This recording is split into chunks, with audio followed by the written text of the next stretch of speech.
বীর মুক্তিযোদ্ধা অ্যাডভোকেট ফজলুর রহমানের জানাজা নবীর দুশমনরা পড়ার দরকার নাই।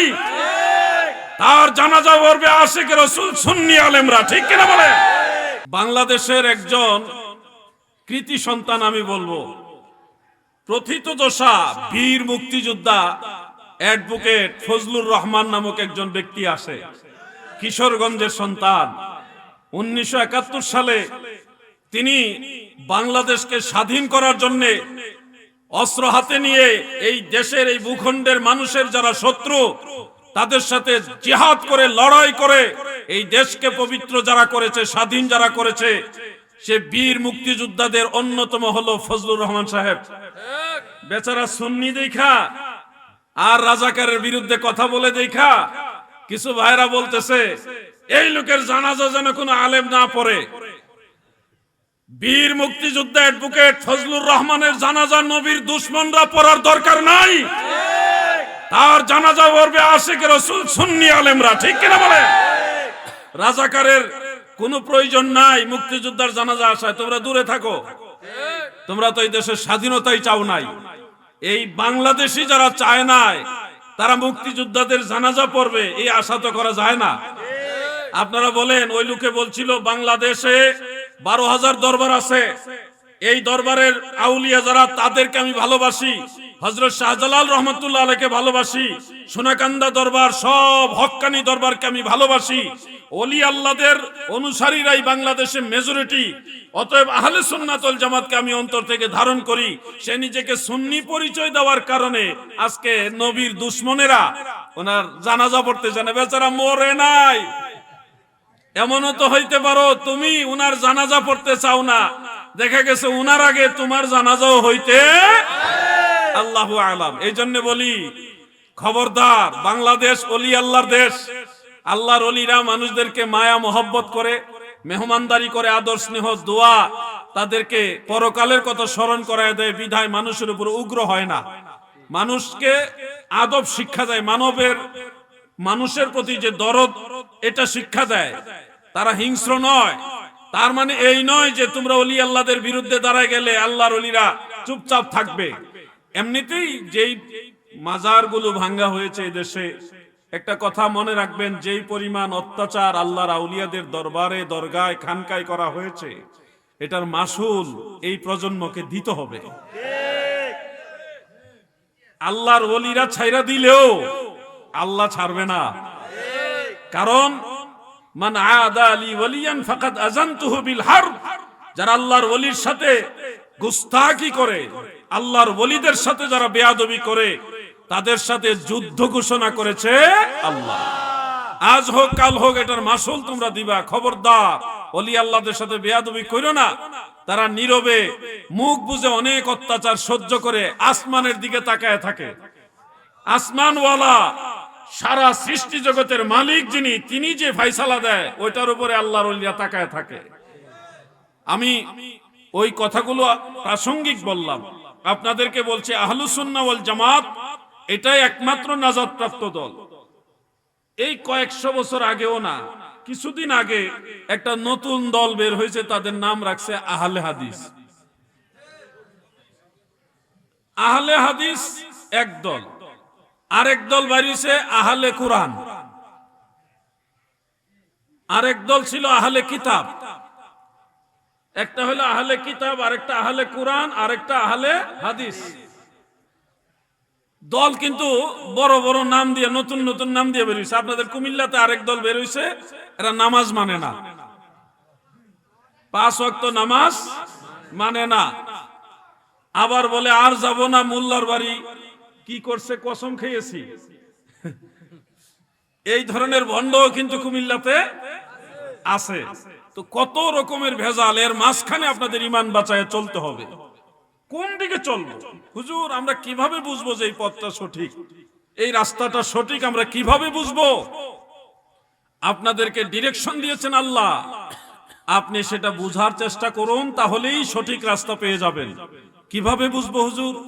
সূরা ফাতিহার মধ্যে আমার আল্লাহ তাআলা আমাদের শিক্ষা দিয়েছেন, ইহদিনাস সিরাতাল মুস্তাকিম সিরাতাল লাযিনা আন'আমতা আলাইহিম। আল্লাহ আমাদেরকে সরল সঠিক পথে পরিচালিত করুন, যেই পথে আপনার নিয়ামত প্রাপ্ত বান্দারা পরিচালিত হয়েছে। এখান থেকে আপনারা একটা মাইল ফলক নেন, কিভাবে চলবেন, যে আল্লাহ আমাদেরকে আপনার নিয়ামত প্রাপ্ত বান্দাদের পথে চালান। এখন প্রশ্ন হলো, নিয়ামত প্রাপ্ত বান্দা কারা? নিঃসন্দেহ নবী রাসূল, আউলিয়া কারাম, শুহাদায়ে কারাম, সালেহিন যারা, তারা হলো নিয়ামত প্রাপ্ত বান্দা। তাহলে সূরা ফাতিহা দিয়ে দলিল দিতে পারবেন আল্লাহর আউলিয়ারা যেই পথে চলেছে ওই পথ হলো জান্নাতের পথ। যারা ওলিয়া উলিয়াদের পথে নাই তারা জান্নাতের পথে। এখানে আল্লামা মুফতি আজম মুহাম্মদ আলী আকবর আবিদি রহমতুল্লাহ আলাইহির মাজার রয়েছে। ওনার মাজারের উপরে কিছু ফুল দেওয়া হয়েছে, কাঁচা ফুল। আপনারা নিশ্চয়ই দেখেছেন, আমি জিয়ারত করেছি তখন দেখেছি।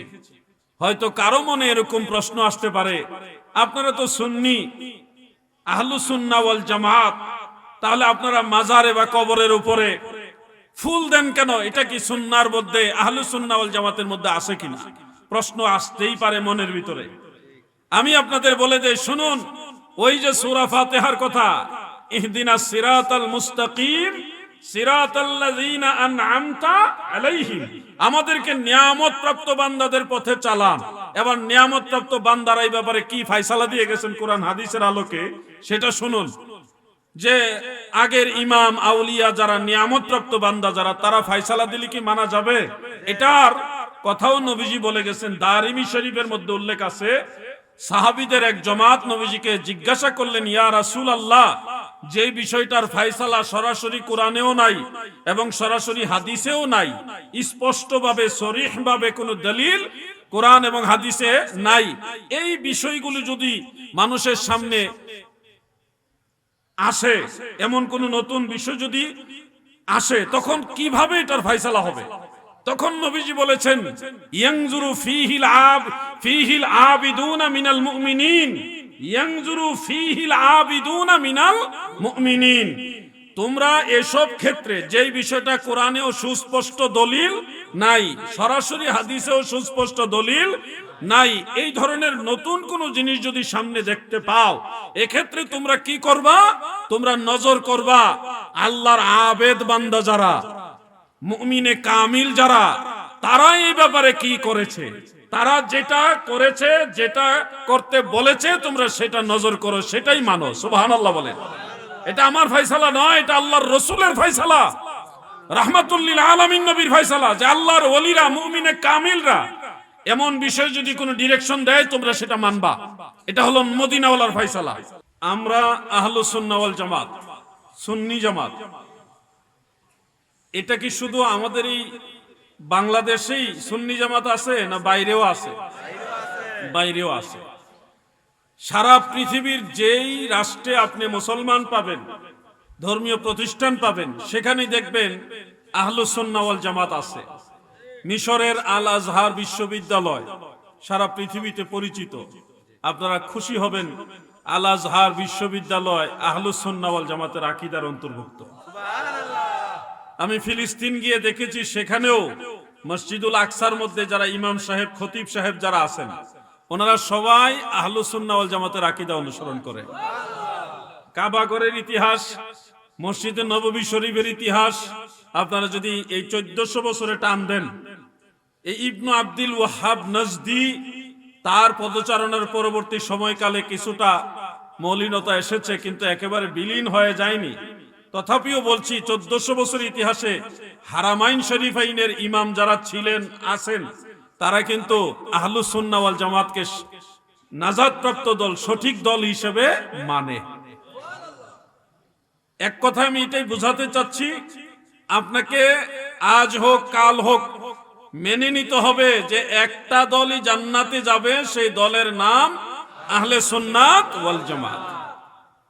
এই সুন্নি জামাতের সাথে ঠেলাঠেলি করে অনেক দল বের হয়েছে, এই ইদানিং না, আগের থেকেই বের হয়েছে অনেক দল। দেখা গেছে আগে বলতো আমরা অমুক দল, কিন্তু এখন কোরআন হাদিস গবেষণা করে দেখে অমুক দল তমুক দলের ভাত নাই। হাসরের ময়দানে অমুক দল তমুক দলের পরিচয় চলবে। ইয়াউমা তাবিয়াদ্দু উজুহুন ওয়া তাসওয়াদ্দু উজুহুন, কিয়ামতের ময়দানে যারা আহলুস সুন্নাহ ওয়াল জামাত তাদের চেহারা আল্লাহ নুরানি করে দিবে, সুবহানাল্লাহ। আর যারা আহলুস সুন্নাহ ওয়াল জামাত নয়, আকায়েদের দৃষ্টিতে আহলুল বিদআহ, তাদের চেহারা আল্লাহ তাআলা কালো করে দিবে। কোরআন হাদিস গবেষণা কইরা যারা সুন্নিদের প্রতিদ্বন্দ্বী, সুন্নিদের সাথে ঠেলাঠেলি করে নতুন নতুন দল বানাইছে, তারা যখন পড়ালেখা করছে দেখছে আসলে আহলুস সুন্নাহ ওয়াল জামাত ছাড়া বিকল্প কোনো রাস্তা নাই। তখন তারা এখন মাঝে মধ্যে স্বীকার করে না আমরা খাঁটি আহলে সুন্নাত, হক্কানি আহলে সুন্নাত। তাইলে দেরি তো হলে কিছুটা বুঝছে যে আহলুস সুন্নাহ ওয়াল জামাত এই দলটাই সঠিক দল। তাইলে আমরা কি নতুন সুন্নি না আগের থেকে সুন্নি?